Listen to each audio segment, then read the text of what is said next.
Israel appears to be preparing for a ground invasion of the city of Rafah in southern Gaza. The Israeli military has now amassed dozens of tanks and armored vehicles along its border with the southern part of the Gaza Strip. The Israeli tanks were seen stationed near Israel's Kerem Shalom crossing, which is right next to Rafah.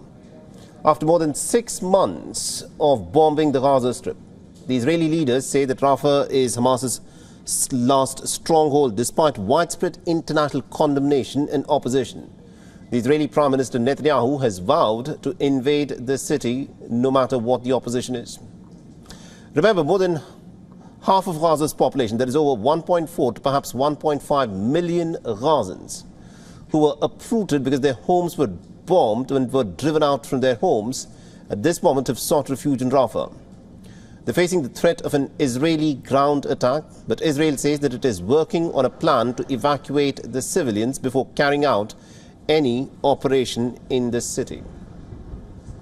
And our correspondent from Israel, Jody Cohen, has sent us this report from the Israeli side. Listen in. So dozens of Israel Defense Force vehicles are said to be lined up on the southern Gaza border.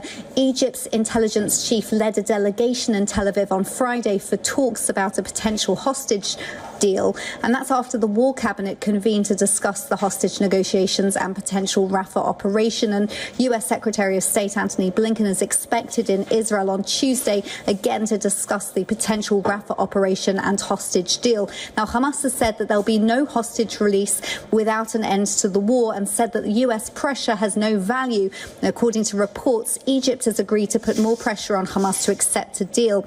Israel's reportedly discussing a limited proposal, with Hamas releasing 33 hostages. And according to a source, Israel is willing to reassess the Rafah operation as part of a hostage release deal. And a US official has said that Israel has also agreed to unrestricted return of Palestinians to northern Gaza. And Israel has reportedly said that this is the last chance for Hamas to accept a deal before Israel would go into Rafah. For all the latest news, download the WION app and subscribe to our YouTube channel.